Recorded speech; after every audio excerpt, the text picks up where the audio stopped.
जंगल में हर पंछी अपना पेट पालने के लिए कुछ ना कुछ काम करता है। वैसे ही कालू कौवे ने भी बहुत बड़ा होटल चालू किया है। अब देखते हैं उसका होटल चलता है या नहीं। कालू के होटल में 10 कमरे हैं।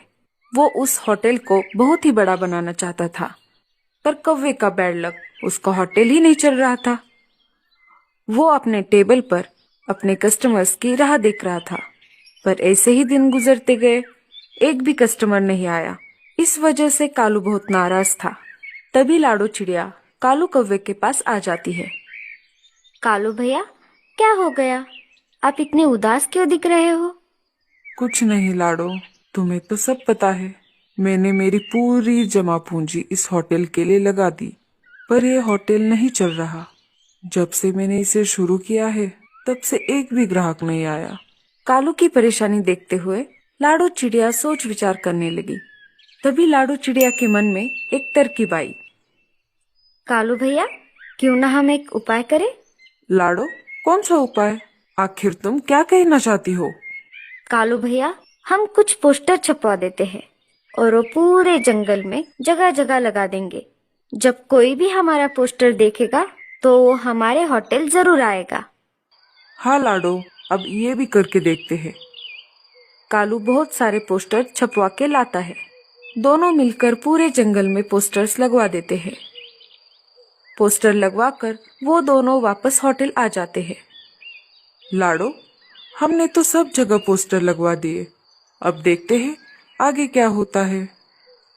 2-3 दिन गुजर जाते हैं।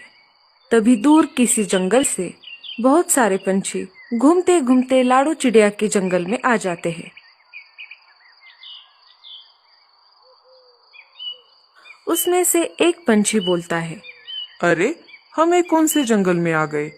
हमें रहने के लिए यहाँ पे जगह है या नहीं? तभी उनमें से एक पंछी बोलता है, भैया वो देखो, वहाँ पे कुछ पोस्टर लगा है। मुझे लगता है वो एक होटल का पोस्टर है। अरे हाँ, चलो हम वहीं पर जाते हैं। सारे पंछी कालू के होटल आ जाते हैं। रात होने के कारण कालू कौवा सो रहा होता है। भाई साहब, अरे ओ भाई साहब। कालू अचानक जाग जाता है। हाँ जी जी, बोलिए, मैं आपकी क्या सहायता कर सकता हूँ? हमने जंगल में लगाए कुछ पोस्टर्स देखे, उससे हमें पता चला कि तुम्हारे पास होटल्स में रूम है। हाँ हाँ, आपने ठीक देखा। हम परदेश से आए हैं, हमारी तादाद बहुत है। हमें लगभग 10 कमरे चाहिए। हाँ हाँ, हम आपके लिए 10 कमरे की व्यवस्था कर सकते हैं। आप निश्चिंत हो जाइए। ठीक है, ये तो अच्छी बात है, पर हमें सुविधा बहुत अच्छी चाहिए। समय पर खाना, पानी, सोने के लिए अच्छे बिस्तर, बाथरूम्स की व्यवस्था सब होनी चाहिए। हाँ हाँ, आप पहले कमरे देख लीजिए, फिर आपका यहाँ रहने का निर्णय लीजिए।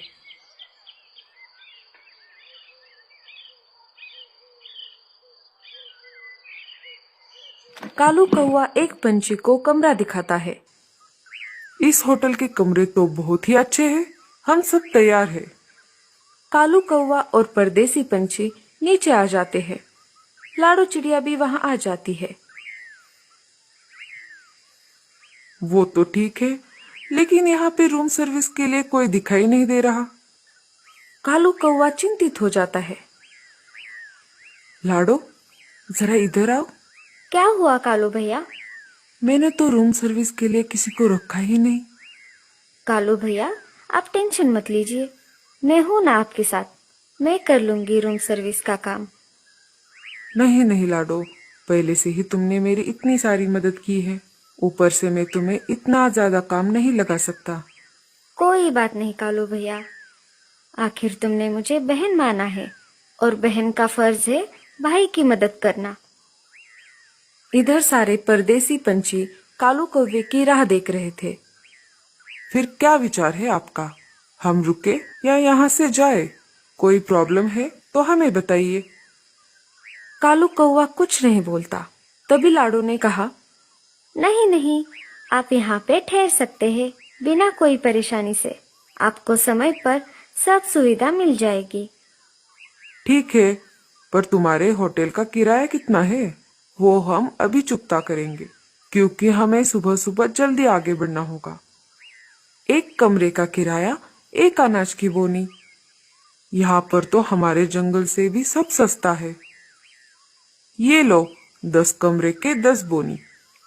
ये लीजिए सर, कमरे की चाबियां। 1 नंबर से 10 तक कमरे हैं। सब पंछी अपने अपने कमरे की चाबियां लेकर कमरे की तरफ निकल पड़ते हैं।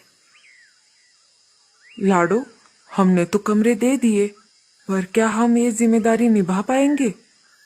हाँ कालू भैया, आप चिंता मत कीजिए, मैं हूँ ना आपके साथ। मैं देखती हूँ जाकर किसी को कोई परेशानी तो नहीं।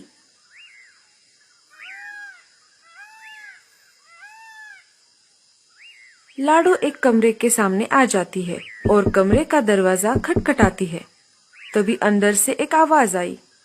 कौन है? Room service sir. परदेसी पंछी ने दरवाजा खोल दिया। सर, क्या आपको कोई परेशानी है? हाँ, हमें भूख लग रही है। हमने काफी यात्रा भी की है। जितनी जल्द हो सके उतनी जल्द खाने का प्रबंध करो। जी हाँ सर, हम जल्द ही आपकी सेवा में हाजिर हो जाएंगे। तब तक आप थोड़ी देर आराम कीजिए। लाडो जल्द से कालू भैया के पास आ जाती है। कालू भैया, अब हमें खाने का इंतजाम करना चाहिए। मैं बुलबुल चिड़िया को बुला के लाती हूँ, वो खाना पकाने में काफी माहिर है। लाडो बुलबुल चिड़िया के पास चली जाती है। बुलबुल चिड़िया, अरे ओ बुलबुल चिड़िया, दरवाजा खोलो, मैं हूँ लाडो। बुलबुल दरवाजा खोल देती है। क्या हुआ लाडो, इतनी रात गए तुम यहाँ कैसे? कोई परेशानी है क्या? नहीं नहीं, परेशानी तो नहीं, पर हमें तुम्हारी मदद की जरूरत है। तुम खाना बनाने में माहिर हो, क्या तुम कुछ पकवान हमारे लिए बना सकती हो? कालू भैया के होटल में परदेश से कुछ मेहमान पंछी रहने आए हैं, उन्हें रात का भोजन बना के देना है। कालू भैया तुम्हें नाराज नहीं करेंगे, वो तुम्हें बदले में जरूर कुछ ना कुछ देंगे। नहीं लाडो, मुझे कुछ नहीं चाहिए। ये मेरा फर्ज है कि मैं जितना हो सके उतना पड़ोसियों की मदद करूं। चलो लाडो चिड़िया, मैं अभी चलती हूँ तुम्हारे साथ। दोनों कालू कौवे के पास आ जाती है। बुलबुल चिड़िया, इतनी रात होते हुए भी तुम हमारी मदद करने आई, तुम्हारा बहुत बहुत शुक्रिया। कालू भैया, ये एहसान बाद में चुकाना, पहले मुझे रसोई दिखाओ, वरना मेहमान नाराज हो जाएंगे। लाडो चिड़िया बुलबुल को रसोई दिखाती है। चलो, मैं भी खाना पकाने में मदद कर देती हूँ। दोनों मिलकर खाना पकाने लगते हैं। कालू कौवा उन दोनों का इंतजार कर रहा था। तभी एक परदेसी पंछी वहां पर आ जाता है। हमें बहुत भूख लगी है, क्या आप थोड़ा जल्दी नहीं कर सकते? हाँ सर, बस थोड़ी ही देर, भोजन बस तैयार है। तब तक आप हमारे जंगल के मीठे फलों का आनंद ले। चलो, मैं आपको ले चलता हूँ। कालू फलों की टोकरी पंछियों के सामने रख देता है। सब नए फल देखकर बहुत खुश हो जाते हैं। वाह भाई साहब, आपके यहाँ के फल तो दिखने में बहुत ही ज्यादा सुंदर है। हाँ सर, दिखने में भी और खाने में भी। आप जरा चक्कर तो देखिए। परदेसी पंछी सब मिलकर खाने लगते हैं।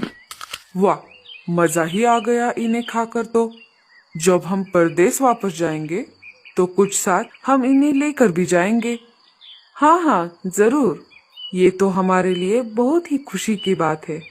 आप थोड़ा रुकिए, मैं अभी जाकर देखता हूँ खाना तैयार है या नहीं। कालू कौवा नीचे आ जाता है। लाडो और बुलबुल खाने को सजा रहे थे। कालू को ये सब देखकर बहुत ही ज्यादा खुशी हुई। कालू भैया, भोजन तैयार है, चलिए हम एक एक कमरे में जाकर भोजन देकर आते हैं। दोनों परोसा हुआ भोजन लेकर एक एक कमरे में गए और सबको भोजन दिया। सबने खूब मिलकर भोजन का आनंद लिया। लाडो,